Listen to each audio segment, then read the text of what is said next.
दोस्तों, मैं विवेक एक बार फिर से अपनी YouTube channel stock trading technique पर आपका हार्दिक स्वागत करता हूं। दोस्तों देखिए, कल की वीडियो में मैंने जो कहा था वो सब कुछ देखने को मिल गया।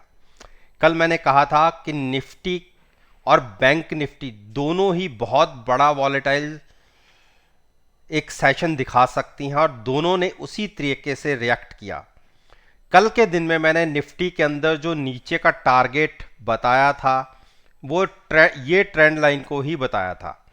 और अगर आप अक्टूबर एक्सपायरी के प्राइसेस को देखेंगे तो उसने 17,800 के नीचे को भी छुआ और ये ट्रेंड लाइन वही प्राइस बताती है। 17,840 का जो प्राइस था ये फ्यूचर्स का था और आप देखिए हमने उसके नीचे ट्रेड किया। ये सब कुछ मैंने कल की वीडियो में बोला था। और अगर 2 दिन पहले की वीडियो की बात करेंगे आप, तो मैंने आपको कहा था कि जैसे ही 250 क्रॉस होगी तो बैंक और निफ्टी 400 को टच कर सकती है और 375 के आसपास गई थी। और जब यहां पे ट्रेड कर रहे थे हम, तो मैंने 18,200 की पुट 83 रुपीस में बाय की थी, क्योंकि यहां पे हम अटक रहे थे और मेरा लग रहा था कि हम उसी दिन कुछ करेक्शन दिखा सकते हैं। शाम को हम जाते जाते तेज बाइंग के साथ क्लोज हुए थे, तो मेरा प्रीमियम उस दिन 35 से 40 रुपए कम हो गया था। इस चीज का मुझे थोड़ा सा अफसोस जरूर हुआ था, लेकिन वो पोजीशन को मैंने कंटिन्यू रखा और मैंने उस प्रीमियम का 100% रिस्क लिया।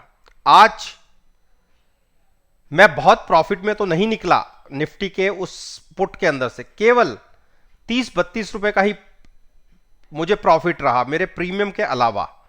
लेकिन अगर मैं आज के लो की बात कर रहा हूं तो मुझे तकरीबन 200 सवा 200 पॉइंट और मिल सकते थे जो मैंने लूज किए।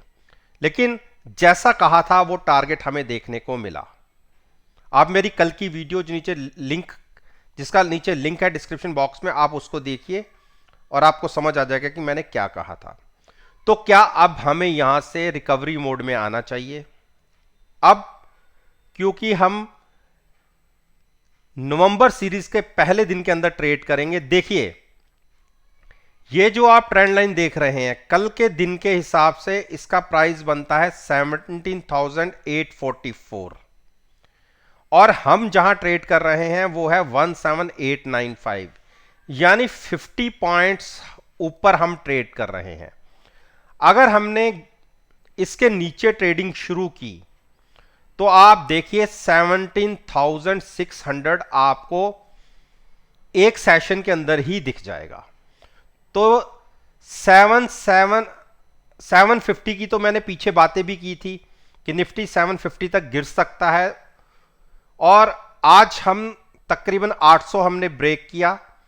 अब मैं 17,600 की बात कर रहा हूं। अगर कल के दिन में हम 17,840 के नीचे ट्रेड करते हैं, तो अगर आपको लगे कि निफ्टी यहां पर अटक रहा है और गिरावट नहीं दिखा रहा, तो एक चांस लेके, केवल चांस भी कैसे लेना है, पुट बाय करनी है, फ्यूचर्स को लॉन्ग करना है और यह केवल अगले 2 दिन के लिए ट्रेड रखिएगा, फ्राइडे और मंडे। अगर हमने क्लोजिंग नीचे दी तो हम 600 तक जा सकते हैं। अब आते हैं हम अपने व्हाट्सएप ग्रुप की आज की परफॉर्मेंस पर। देखिए, आज हमने ट्रेड तो ज़्यादा नहीं लिए, 5-6 ट्रेड लिए। और अगर मैं अपने जो मुझे यार दोस्त हैं, जो मेरे फ्रेंड सर्कल में हैं, मैंने उनसे बात की, मैं देख के हैरान रह गया कि एक एक लॉट के अंदर 1.5 लाख का लॉस हुआ है लोगों को। और मैंने 5 से 6 ट्रेड लिए हैं और मेरा जो टोटल लॉस है वो 13,700 का है, 750 का। टीसीएस के अंदर आज मुझे, क्योंकि मेरी पोजीशन हैज होती है और कैरी किया है हमने पोजीशन, 30 रुपए का लॉस, 300 का लॉट आने की वजह से 8700 का लॉस हुआ। आयशर मोटर में 24 रुपए का लॉस है, 350 का शेयर है और 8400 अमाउंट मान लीजिए जो लॉस में रहे। कोलगेट पोमोलिव -14 पॉइंट्स 350 का लॉट साइज है और 4900 का प्रॉफिट। और श्री सीमेंट के अंदर हमने प्रॉफिट बनाया है 330 रुपए का, 330 पॉइंट्स का, 25 का लॉट साइज है, 8250 का प्रॉफिट रहा। निफ्टी में आज हमने कॉल बाय करके ट्रेड लिया जो जीरो हो गया, उसमें हमें जरूर 32 रुपए लगे। और एक जो ऑप्शन बाय करके मैं ले गया था उसमें मुझे 32 रुपए का प्रॉफिट रहा, तो 1600 का वो प्रॉफिट रहा। तो ओवरऑल मेरी जो आज की मेरी क्लोजिंग रही वो माइनस में 13,750 की रही। अब आप में से कोई अगर मेरे ग्रुप को ज्वाइन करना चाहता है, केवल एनालाइज करना है आपको, कोई ट्रेड नहीं लेना, मेरे काम करने को तरीके को देखना है, उसके बाद आपको मेरे रिजल्ट्स पसंद आए तो ही आप मेरे साथ कंटिन्यू कीजिएगा, अदरवाइज आप खुद एग्जिट हो सकते हैं। जो भी मेरे साथ कंटिन्यू करेगा उसके बाद टर्म्स एंड कंडीशन मैं बाद में बात करूंगा, जब आप मेरे साथ जुड़ना चाहें। तो मेरे साथ जुड़ने का तरीका है, मेरी ईमेल आईडी नीचे है, आप उस पर अपना कॉन्टैक्ट नंबर फॉरवर्ड कर सकते हैं। अब आते हैं बैंक निफ्टी।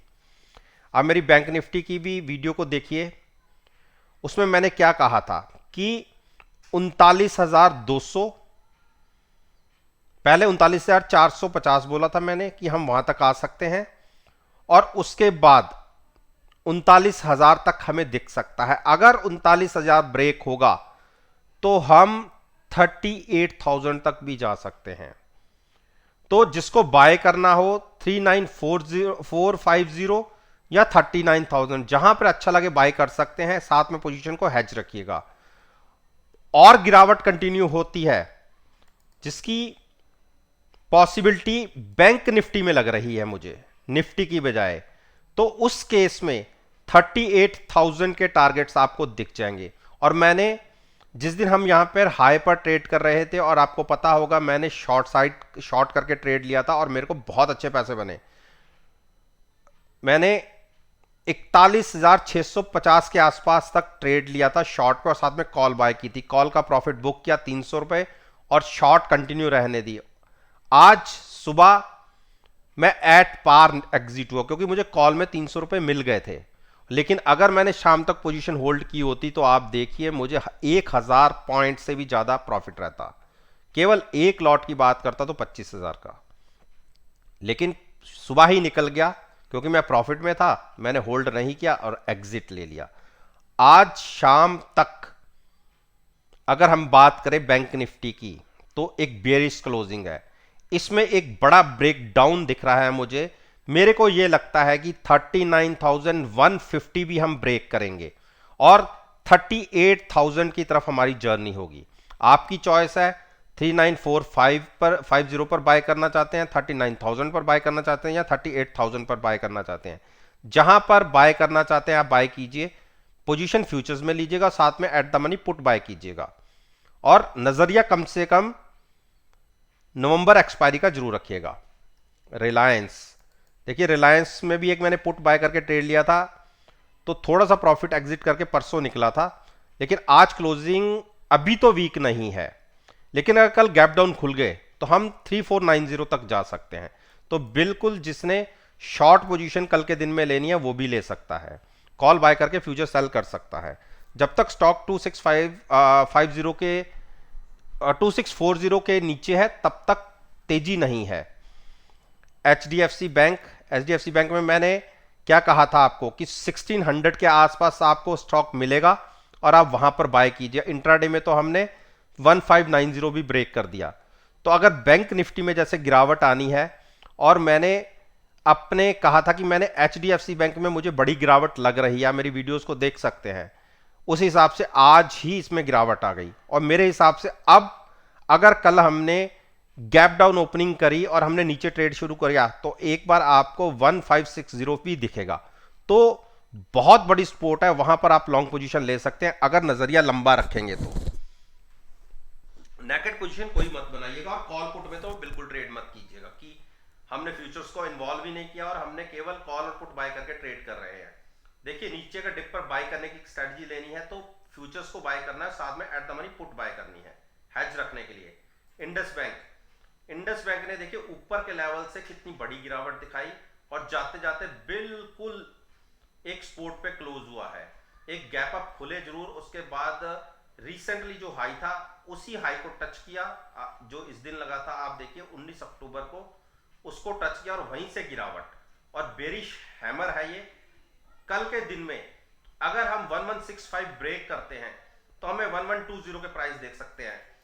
शॉर्ट पोजीशन लेनी हो तो एक बार 1165 ब्रेक होने के बाद लीजिएगा, कॉल बाय करके फ्यूचर सेल कीजिएगा। एचडीएफसी, देखिए एचडीएफसी में आपको कह रहा था कि मुझे स्ट्रांग लग रहा है, ठीक है, कल के कंपैरिजन में हम जरूर क्लोज हुए हैं, लेकिन आप देखिए निफ्टी ने 400 पॉइंट की गिरावट दिखाई और इसने अभी अपना एक ब्रेकडाउन नहीं दिया। इसमें ब्रेकडाउन मिलेगा अगर ये स्टॉक क्लोजिंग बेसिस पे 2830 को ब्रेक करता है। 2870 के नीचे सेंटीमेंट्स थोड़े वीक होंगे, लेकिन 2830 के जब तक ऊपर है मैं बेरिश नहीं हूं। उसके बाद 2775 एक स्ट्रॉन्ग सपोर्ट है, तो कोई गिरावट आती भी है तो इसको बाइंग ही करना बनता है। फ्यूचर्स को बाय करके साथ में पुट बाय कीजिएगा, शॉर्ट का कैंडिडेट नहीं है। कोटक महिंद्रा बैंक ने देखिए क्या बड़ी गिरावट दिखाई और सपोर्ट को एक होल्ड कर लिया, और वो सपोर्ट थी 2090। अब एक बड़ी सपोर्ट बचती है 2065। ये ब्रेक होते हैं तो हम 1965 तक जा सकते हैं। तो जिसको डिप पर बाय करना है, एक बार 1950 के आसपास स्टॉक है तो वहां पर बाय कीजिए, शॉर्ट स्टॉक को मत कीजिए। आईसीआईसीआई बैंक ने देखिए, ये जो मैं गैप की बातें कर रहा था, ये गैप अभी तक फिल नहीं हुआ और आज गिरावट आई जरूर है, लेकिन उतना बड़ा बेरिश नहीं रहा ये स्टॉक कि जिसको हम इसको शॉर्ट कर सके। देखिए हमें इसे शॉर्ट नहीं करना, हमें इसमें 760-65 के आसपास बाय करना है। तो जब ये गैप फिल होगा तो हो सकता है उसके बाद रिवर्सल आए, आप इस गैप को पकड़ लीजिए, यहां पर लॉन्ग लीजिएगा, पुट को बाय करके फ्यूचर्स को लॉन्ग कीजिएगा, और व्यू कम से कम नवंबर एक्सपायर का पूरा होना चाहिए।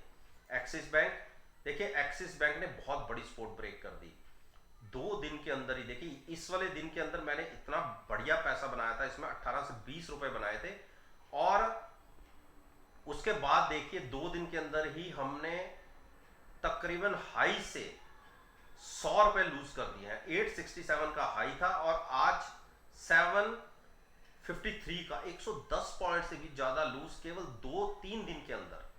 और आप देखिए, तो अब यहां से आप क्या करना चाहते हैं, देखिए अभी गलती मत कीजिएगा इसको। जिसने डिप पर स्पोर्ट पर बाय किया हुआ है कोई दिक्कत नहीं है, लेकिन अब जिसको नया ट्रेड लेना है, मेरे को ये लगता है कि ये स्टॉक जो एक 730 की पीछे के लो थे, हो सकता है उसको टच कर दे, तो 730 या 710 के आसपास मिले तो लॉन्ग कर लीजिएगा जिसको नया ट्रेड लेना है।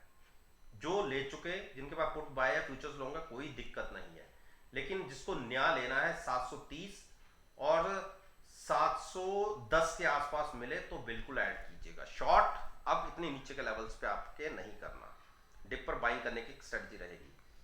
एसबीआई, देखिए एसबीआई में मैंने, अगर मेरी पीछे की वीडियो को देखें, मैंने क्या कहा था कि आपको एसबीआई जिस दिन क्लियरिंग होती है या उससे एक दिन पहले एक बड़ी डिप दिखाता है। कल के दिन में भी ऊपर से एक डिप मिली थी इसे, और आज जहां खुले वहीं से हमने नीचे की तरफ की एक जर्नी शुरू की, और इंट्राडे में 495 तक चला गया, 95-96 तक। लेकिन अच्छी बात रही कि एक सपोर्ट होल्ड कर गया। ये सपोर्ट अगर क्लोजिंग बेसिस पे ब्रेक हो जाती 503 की, तो हमें 490 भी दिखता और 470 भी दिखता। तो मैं अभी फिलहाल ज्यादा बुलिश हूं नहीं, मुझे एक बेरिश क्रॉसओवर लग रहा है। मेरी शॉर्ट पोजीशन थी, मेरे को लगता है कि हमने 510 की जो पुट बेची हुई है, मैंने कोई गलती नहीं करी हुई। मुझे ये स्टॉक 490 और 460-65 के बीच में दिखता है, तो बिल्कुल हम नीचे जाके इसको अपनी पोजीशन को रिवर्स करेंगे। जिसको शॉर्ट करना हो 503 के नीचे ट्रेडिंग मिलने पर कॉल बाय करके फ्यूचर सेल करने की भी स्ट्रेटजी हो सकती है, या जिसने डिप पर बाय करना है उनके लिए प्राइस रहेगा 590 और 465 के बीच में, जहां आपको अच्छा लगे वहां पे आप बाय कीजिए। तो दोस्तों, ये मैंने निफ्टी इंडेक्स के और बैंक निफ्टी इंडेक्स के, दोनों इंडेक्स के अंदर जो फाइनेंशियल सेक्टर्स के स्टॉक्स है, उस पर मैंने अपना ओपिनियन आपके साथ शेयर किया है। और मेरा ये मानना है कि अगर मेरी इस वीडियो को आप कल के ट्रेडिंग सेशन यानी कि 29 अक्टूबर के साथ एनालाइज करेंगे, यकीन मानिए आपको बहुत अच्छे प्रॉफिटेबल रिजल्ट्स देखने को मिलेंगे। वीडियो अच्छी लगे तो मेरे चैनल को सब्सक्राइब कीजिए, मेरे साथ जुड़िए, और साथ में बेल आइकन का बटन प्रेस करना मत भूलिएगा ताकि नोटिफिकेशन टाइम से आप तक डिलीवर हो सके। इस बात के साथ मैं आपसे विदा लेता हूं और एक नई वीडियो के साथ फिर से आपके सामने